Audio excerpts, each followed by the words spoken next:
Hi, and welcome to Creepy Crime Story, where the darkest truths aren't imagined. They're real. San Carlos, California. Thursday, September 8th, 2022, just before noon. A normally quiet corner at Laurel Street and Magnolia Avenue shifts from school-run traffic to a locked perimeter in minutes. Bystanders shout for help.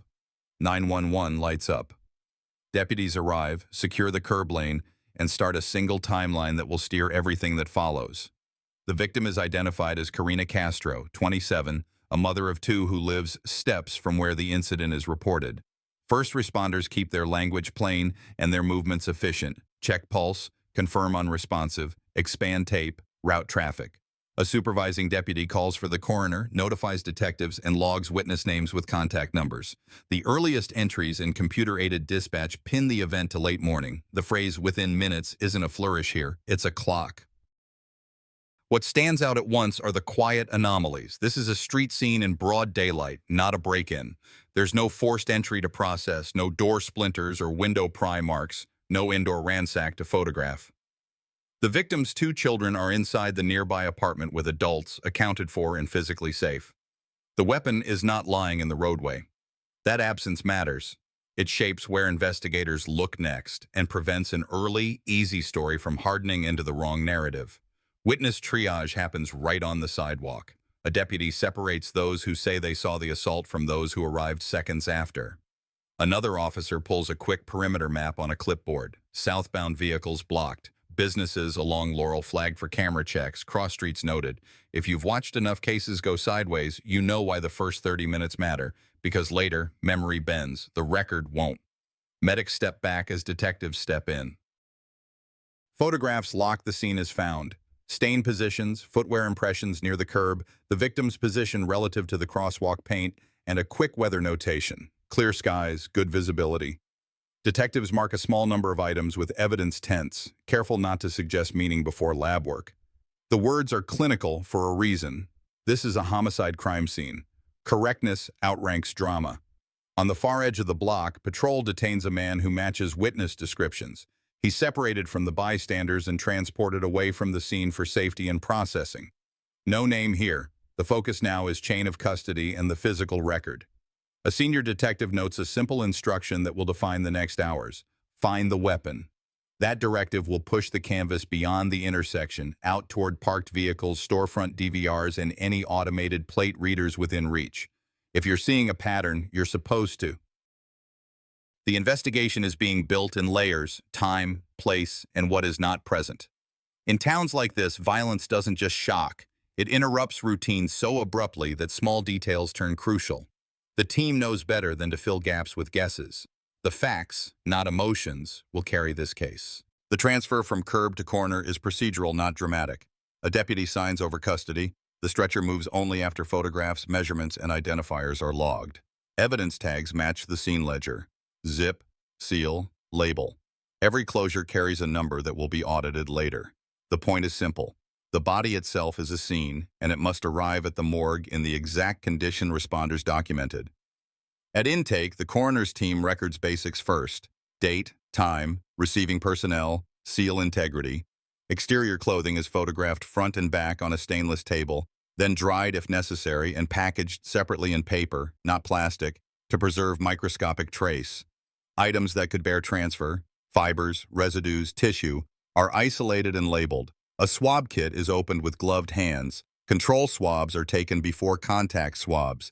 Fingernails are clipped and collected, each hand packaged individually. Hair combings are preserved. The chain of custody form never leaves the table. Each action generates a line. The initial survey avoids conclusions. Technicians note sharp force trauma without adjectives, the number and location of injuries withheld in reporting that will go to court exhibits, not headlines. There is no speculation about sequence. They document what is present and, equally important, what is not. Jewelry and personal effects go into a property envelope with a tamper seal and the same incident number used at the street.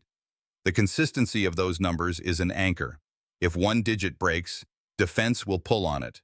Photographs progress in 3 passes: orientation, full body, mid-range, regions of interest, and macro, edges, patterns, and tool mark characteristics where visible. Scales appear in frame. Lighting is even, glare minimized. A medical examiner dictates observations to a scribe: dimensions of wounds, presence of defensive injuries if identifiable, absence of soot or stippling, and any patterned abrasion that might point to a handle, guard, or sheath contact.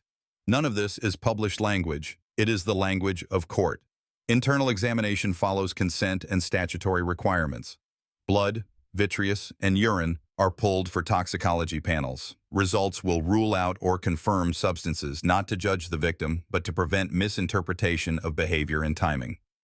Core temperature, ambient data from the scene, and the within minutes response window give a bracket for time of death consistent with late morning.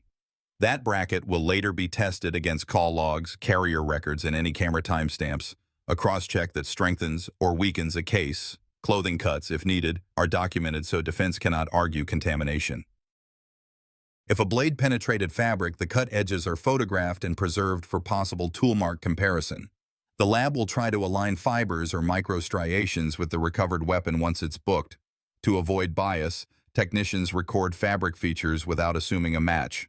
Where blood is present, technicians swab both the obvious and the peripheral. Edges where transfer rather than spatter may tell the movement story. A victimology note enters the file. Karina Castro, female, 27, resident of the address near the scene, mother of 2. That line isn't about biography. It explains why next of kin protocols move fast. The family will need documentation for custody and services. In towns like this, murders aren't just crimes. They tear at the fabric of a quiet community, and part of the morgue's job is to keep the legal record strong enough to carry the weight that follows. One examiner pauses on a familiar investigative caution. The data can align too cleanly when confirmation bias creeps in. To counter it, the morgue report is written in neutral verbs: observed, collected, retained, and it avoids causal language until tests return. Preliminary cause is entered as sharp force injuries. Confirmed cause will be finalized after microscopic slides, toxicology, and correlation with the weapon examination come back. That sequencing keeps the narrative honest and defensible. The body is cleaned only after sampling is complete. Final reference photographs are taken. Seals go onto evidence boxes and envelopes. Numbers are read aloud and double-checked against the log. Copies of the chain of custody form travel with both physical items and digital scans in the case management system. The report closes with a statement of condition: samples preserved, clothing packaged, trace secured, toxicology pending. No flourish, no guesses. Detectives widen the search beyond the tape. The curb lane is converted into a measured grid. Baseline from the crosswalk edge, numbered stakes marking distances, evidence tents set only where necessary. Photographs run in sequence, wide to tight, so nothing depends on memory later. They log stain shapes and a few footwear impressions near the gutter, but there's no doorframe, no window latch, no pried entry to cast. This is a daylight street assault. The actionable path runs outward, not inside. A patrol sergeant directs a 2-block canvas. Officers move storefront to storefront asking for video. They note DVR brands, retention windows, and clock drift so timestamps can be reconciled. Where owners agree, drives are cloned, not removed, to keep businesses open. Across Laurel, a corner camera is angled toward the parking rows. In the first 30 seconds of a quick review, detectives see traffic flow and pedestrians only. No blade visible, no object dropped. The absence matters. And if the weapon isn't on the ground, it likely traveled with someone or to something nearby. The canvas team splits. One pair checks municipal license plate readers on adjoining corridors. Another sweeps parked vehicles for plain view anomalies. A compact sedan draws attention. Windows up, interior tidy, but a blanket lies folded behind the front seats in heat that usually invites ventilation. A trained glance spots the edge of a molded scabbard under the blanket, barely visible at the seat base. That single visual is enough for a lawful route. Freeze the car, obtain a warrant, keep hands off until the paper is signed. Once the warrant clears, gloves go on and the photos start over. The blanket is lifted only after 3 angles confirm its position. Underneath, a samurai-type sword and scabbard are recovered from the rear floor. The officer doing the lift calls out each action for the camera operator and the scribe. The weapon is placed on clean butcher paper, measured and packaged in a long box with evidence seals across both ends. Swabs are taken from the guard, handle, and blade, each labeled by location. Field reagent screens are noted as preliminary only. Results will live or die in a lab report, not in a street notebook. The car itself is treated as a secondary scene. Door handles, steering wheel, shift knob, and interior pulls are swabbed for potential touch DNA. Any prints on the scabbard are dusted, photographed in situ, then lifted. If a latent ridge pattern appears, it's logged without naming a owner. Comparison can wait for a later legal step. Debris on the floor mats is tapped into paper bindles. Trace sometimes answers questions better than a statement does. Every bag gets a unique number that matches the warrant return, so the defense can audit each step in order. Back at the intersection, a separate team builds the approach and exit story from cameras. A small groceries DVR shows a figure walking northbound minutes before the attack frame, moving with purpose, hands free. A different angle later captures a return walk, no object in hand, heading the direction of the parked sedan.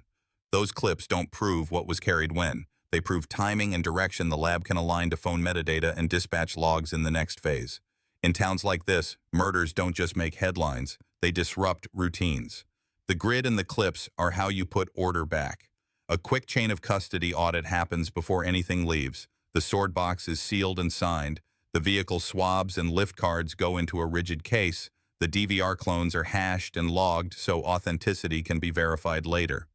No speculative language enters the property sheet. The only confirmed facts at this stage are the recovery location, inside a car parked roughly 2 blocks from the intersection, and the packaging details.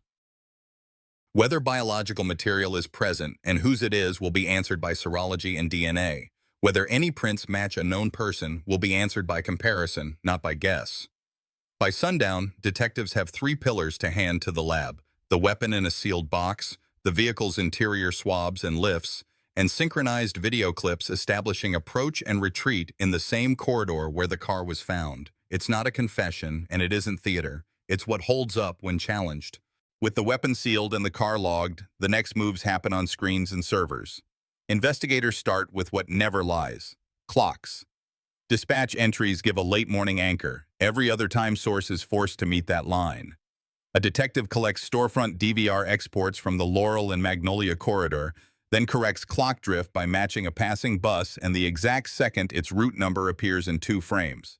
That drift, some devices fast by 90 seconds, some slow by 30, gets documented so a jury sees a single sequence instead of competing timelines. When you build a clean clock, speculation has less room to breathe. Preservation letters go out to phone carriers and platforms the same afternoon. The ask is standard: subscriber identifiers, call detail records, text metadata, and account logins within a narrow window. Because this is 2022, investigators aren't promising GPS or app-level precision without a warrant and a record to back it up. What they do get, legally and quickly, are call records and cell site sector hits that show devices entering and leaving the sector that covers Laurel Street near late morning. Those sector maps aren't blue dot exact, they are wedges, and wedges are often enough when combined with cameras and people's movement. The victim's device tells a simple, hard story. Communications spike earlier in the morning, then stop. After the within minutes response window, there are no new outgoing messages and no answered calls. That absence is negative evidence, but negative evidence matters. It rules out a voluntary departure and forecloses defense theories that rely on a living, texting person after the attack. The screen will be examined under separate authority later. For now, the metadata is enough to mark the last known activity before the street goes quiet. The detained man's device is handled by the book. A warrant authorizes extraction. The phone is placed in a Faraday bag and logged so no push notifications alter the record. Call detail and sector data show movement into the same coverage area shortly before the attack and a drift away not long after. Investigators do not call this a route. They call it proximity supported by time. That language choice is deliberate. Routes require more: cameras, ALPR hits, or independent witnesses. What they already have are outward-facing cameras along Laurel that depict a figure arriving from the south and later departing north toward the parking rows where the car was found. When the time-corrected clips are lined up with the carrier's sector entries, the picture sharpens without over-promising precision. Social media messages are preserved with screen recordings and full data pulls where possible. The content shows escalation in the days and hours before late morning, threats, challenges, and taunts that prosecutors later argue as motive and deliberation.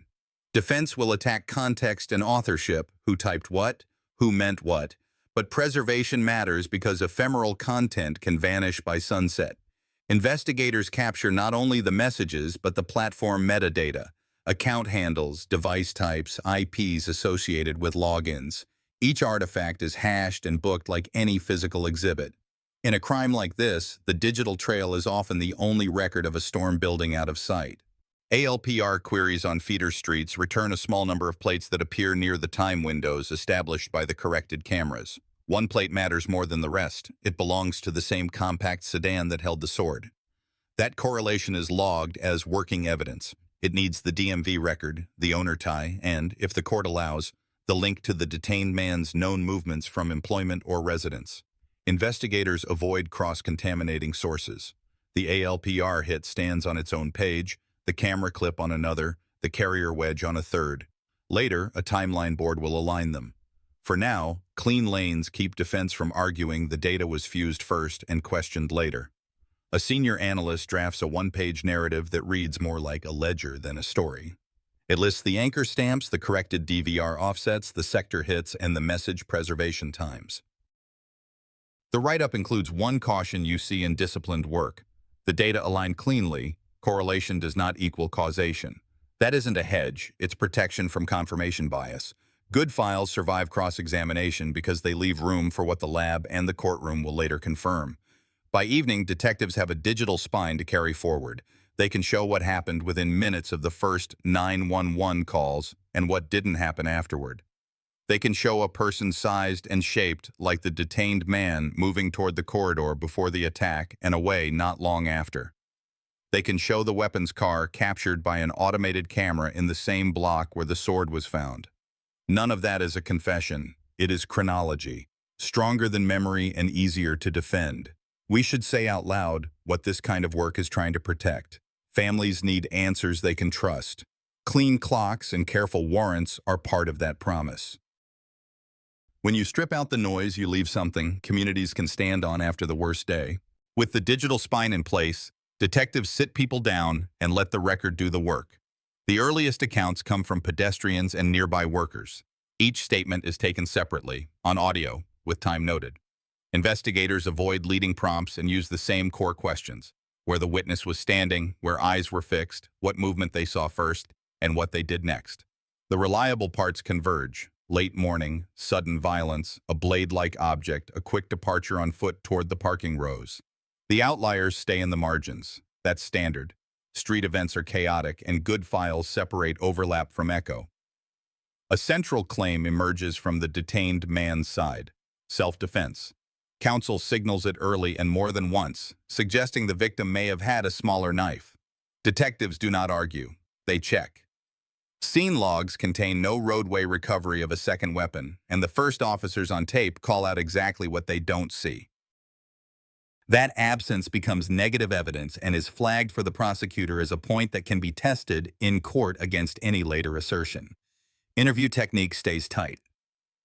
When a witness mentions distance or sequence, detectives cross-reference with known anchors, corrected camera stamps, carrier windows, and dispatch times. A person who places the confrontation right at lunch can be pinned closer to the late morning minute-by-minute file. When someone recalls a long argument, the DVR shows less. The clip suggests a short, sharp encounter. Those differences aren't treated as lies, they're normal drift. The question is whether they threaten the spine of the timeline. They don't. Domestic violence context is documented carefully. According to police reports and contemporaneous media, a court had issued a restraining order months earlier.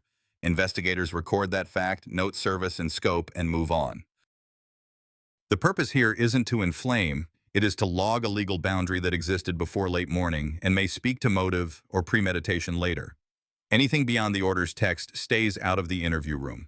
Post-arrest words are handled with caution. A prior on-camera jail interview circulates, prosecutors noted, but admissibility is a legal question for later. Detectives resist building a case around a soundbite. What matters now is whether any statement, defense claim, or public comment matches the time-corrected movement record. On that point, the files are consistent. Approach before the attack window, exit after, and the weapon confirmed later inside a car 2 blocks away. None of those facts depend on personal recollection. One line in the interview notes is worth reading twice. If the narrative needs the data to bend, the narrative is wrong. It's not an attitude, it's a guardrail against confirmation bias. Investigators leave room for the defense to test every step, where the camera clocks were corrected, how the sector wedges were derived, and why negative evidence was weighed at all. Transparency is not just ethical, it's strategic. Juries trust what they can audit. By the end of the interview cycle, the timeline still holds. Claims of a second weapon in the roadway are unsupported by the response logs. Witnesses place the assault and departure inside the same narrow window, the cameras and carriers already circled. Self-defense remains the theory on paper. The burden to square it with the physical and digital record will come later. The next question is access. How a sword reached Laurel and Magnolia and when that choice was made. Detectives build this piece the same way they built the clock, one lawful record at a time. With the car parked 2 blocks from the intersection and the sword already in evidence, they work backward.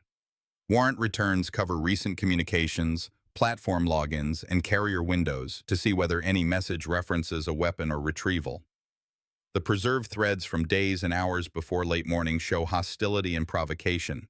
Prosecutors will later argue those words read like groundwork. Defense will tell the jury that angry words are not a plan. The point today isn't argument, it's sequence. They look at places where a sword could have been kept. Residence, trunk, storage. That inquiry runs through property records, prior incident reports, and any consent searches already on file. They do not claim a retail receipt unless they find one. When nothing clean surfaces in point-of-sale checks, the file marks origin as working and moves on. In modern investigations, acknowledging what isn't known is part of staying credible. What is known and confirmed is that the blade and scabbard were stored in the compact sedan before and after late morning. The only question is when they were last handled before the approach captured on camera. Camera canvas and corrected timestamps add shape. A neighborhood lens picks up a figure walking toward the corridor minutes before the attack. Another lens later shows movement away in the direction of the parked sedan. That movement is consistent with a person who arrived unarmed in hand and had swift access to a cached weapon. Prosecutors frame that as deliberation. Arrive, execute, stow, leave.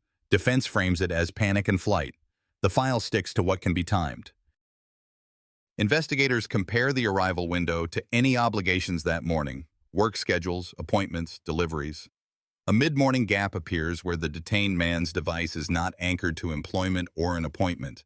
Carrier sector wedges place the phone near the area that feeds Laurel Street around the time the first cameras pick up the approach. It's not GPS and the report says so, but paired with the DVR sequence, it closes opportunity's door. Back in the lab, the sword and scabbard are logged for trace beyond DNA and prints, microfibers from vehicle upholstery, environmental particulates that match the car's interior, and any residues consistent with storage rather than fresh transport packaging. None of those findings stand alone. Together, they help tell whether the weapon lived in that car versus being carried in at the last moment. The more the microtrace matches the vehicle, the stronger the argument that access was ready-made, not improvised. Finally, the timeline writers lay the pieces on a single board: message escalation, mid-morning availability, sector proximity, approach, assault, departure, and the weapon boxed from the sedan. No flourish. If the story of this crime requires the clock to bend, it won't survive court. The prosecution theory, premeditation by retrieval and placement, now has scaffolding. The defense theory, sudden fight and fear, will have to address why a sword was stored and restored with such efficiency. For families and communities, the legal labels matter less than the honesty of the record. You don't deter harm with speeches, you do it by showing that facts are gathered the same way for everyone. With access and timing diagrammed, the file moves from evidence to law. At the Hall of Justice in Redwood City, prosecutors review the investigative packet: dispatch stamps, corrected camera clips, carrier wedges, preservation logs, and the sealed weapon. According to police reports and contemporaneous media, the district attorney files a single count of murder under California Penal Code FAR 187A, alleged as first degree with a personal use of a deadly or dangerous weapon enhancement, H12 Ego 2B1. The theory is plain: willful, deliberate, and premeditated killing in a public place using a sword. Base exposure is 25 years to life. The enhancement adds a year, which explains the sentencing frame you will hear later in this crime. Prosecutors do what good prosecutors do. They map elements to proof. Willfulness, the approach toward Laurel and Magnolia captured on time-corrected video moments before the assault window. Deliberation, ready access to a sword stored in the compact sedan 2 blocks away. Premeditation, message escalation, and the ability to retrieve, use, and restore the weapon within minutes. They avoid rhetoric. They cite timestamps, warrants, and chain of custody numbers. A probable cause statement accompanies the filing. It references the morgue's preliminary sharp force findings without narrating them. Sheriff's detectives remain lead investigators. The San Mateo County Crime Lab handles serology, DNA, and latent work.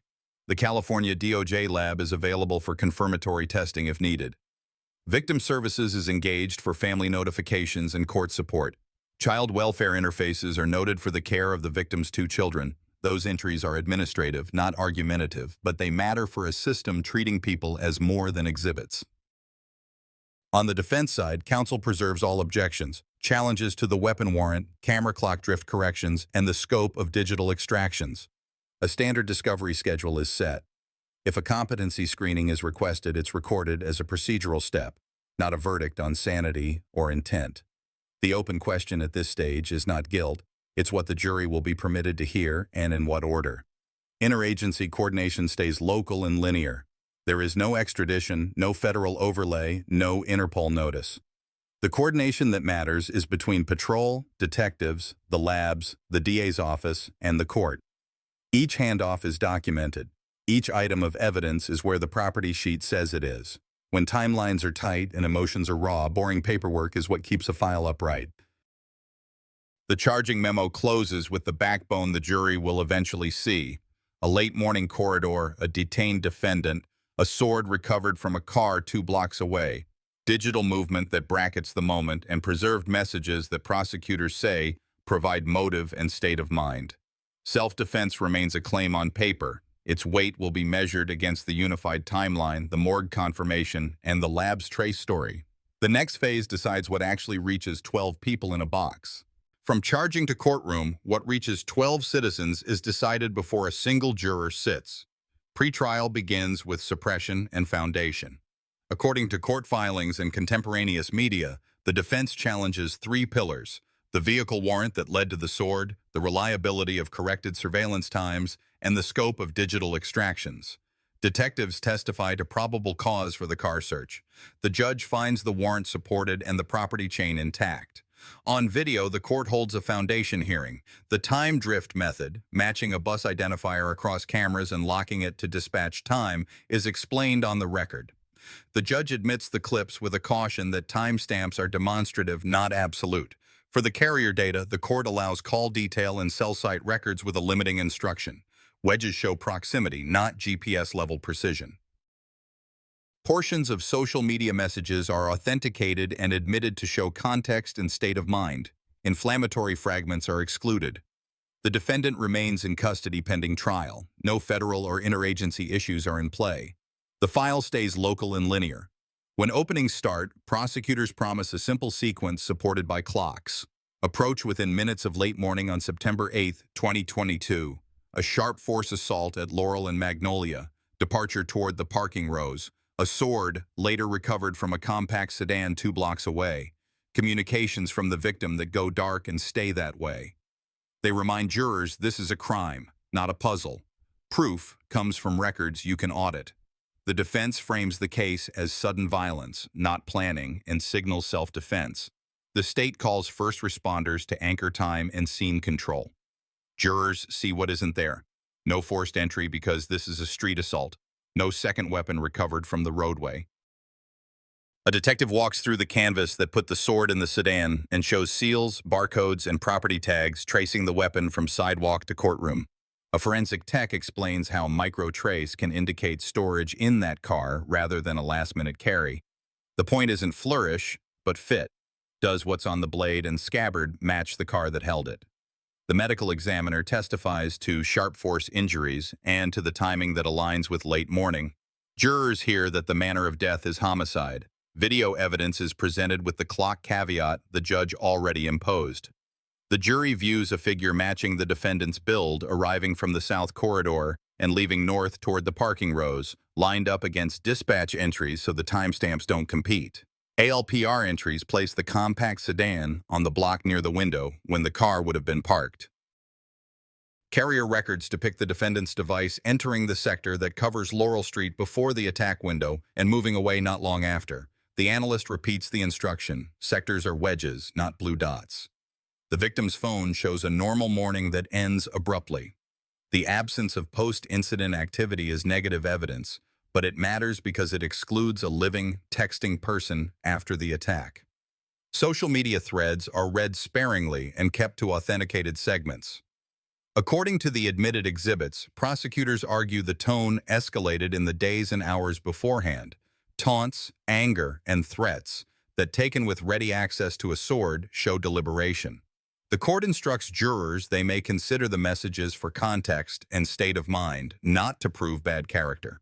The defense cross-examines on authorship and interpretation. That's the system at work. Both sides put weight on the same scales. The instructions tell jurors how to read it. Self-defense is tested against the unified timeline. The defense suggests fear and a knife in the victim's hand. The state counters with scene logs that show no roadway recovery of a second weapon, and with video that depicts a short encounter, not a protracted fight. Jurors are told to evaluate reasonable doubt inside the law's definitions of willful, deliberate, and premeditated killing. The prosecutor drives one narrow point. If the weapon is stored in a car, reached within minutes, used, and restored before leaving the area, what does that say about decision-making? The defense urges an alternative, panic under stress, and asks jurors not to mistake proximity for proof. The instructions package the law. First-degree murder under California Penal Code, FIRR 187A.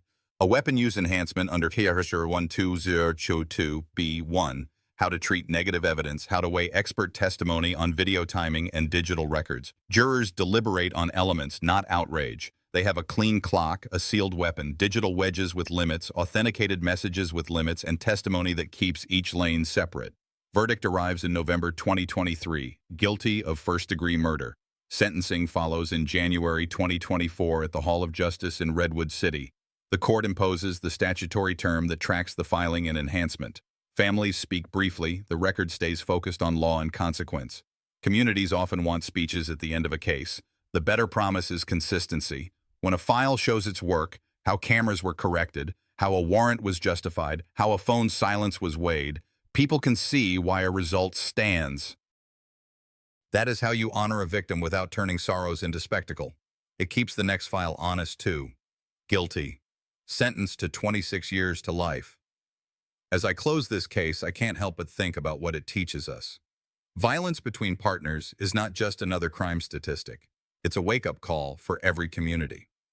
Karina's story reminds us how quickly lives can be torn apart when threats and control are ignored. For me, the lesson is clear. Listen, pay attention, and never dismiss warning signs. Safety must always come first, and accountability matters. Now I'd like to hear from you. What do you take away from this case? Do you believe our justice system handled it right, and what more could be done to prevent tragedies like this? Share your thoughts in the comments. Tell me where you're watching from. If this story moved you, subscribe to the channel so you don't miss the next case we cover. Your voice helps keep these conversations alive, and together we can turn painful stories into lessons that protect lives,